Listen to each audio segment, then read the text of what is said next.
यदा यदा हि धर्मस्य ग्लानिर्भवति भारत अभ्युत्थानं धर्मस्य तदात्मानं सृजाम्यहम्।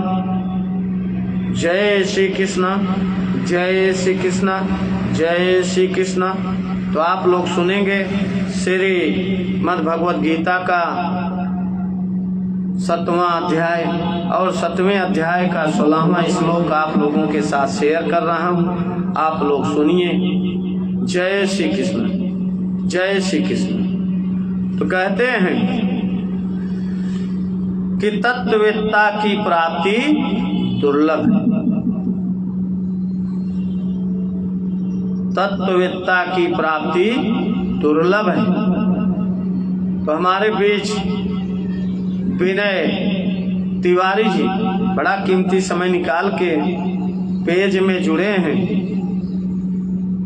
तो उनके चरणों में प्रणाम है, उनके माता पिता सबको प्रणाम है और उनके नात बात रिश्तेदार सबको प्रणाम। जय श्री कृष्ण, जय श्री कृष्ण। और बोल रहे हैं जय श्री कृष्ण। तो आप लोग सुनिए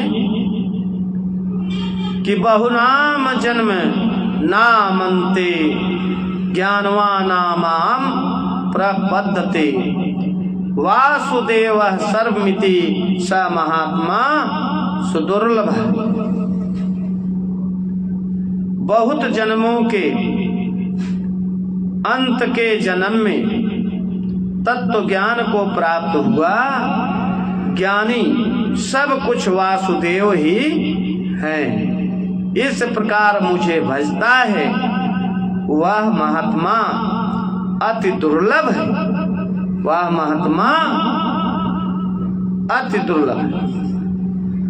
तो यहाँ एक प्रश्न उठ सकता है कि ज्ञानी भक्त बहुत जन्मों के बाद क्यों भजता है, पहले से ही क्यों नहीं भजता। तो भगवान को तो पहले से ही भजना चाहिए और सब भजते भी हैं। जय श्री कृष्ण।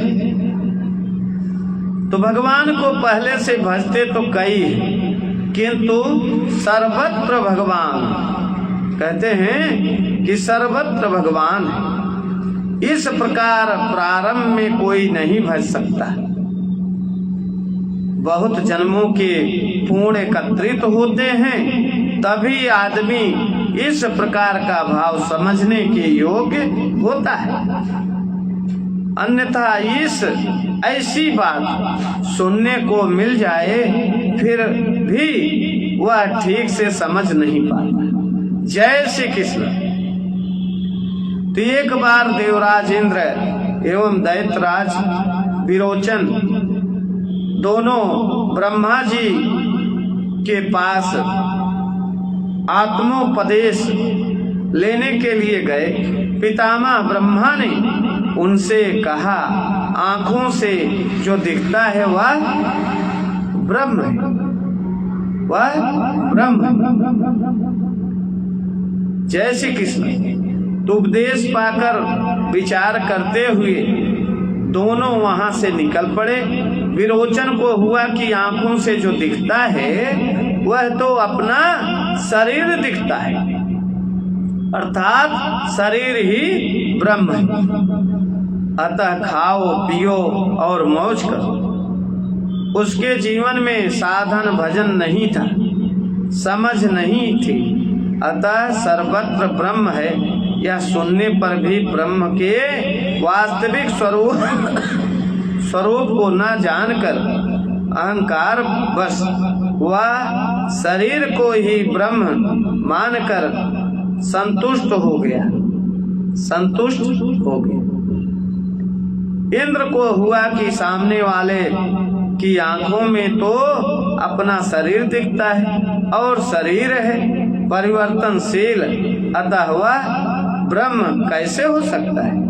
शरीर तो परिवर्तनशील है तो वह ब्रह्म कैसे हो सकता है। इंद्र पुनः गए ब्रह्मा जी के पास।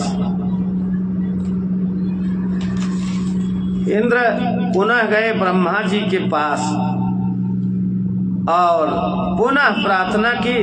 तब ब्रह्मा जी ने कहा, अगर ऐसे नहीं समझ पाते हो तो इस प्रकार समझो कि आंखों को जो देखता है वह ब्रह्म है, वह ब्रह्म है।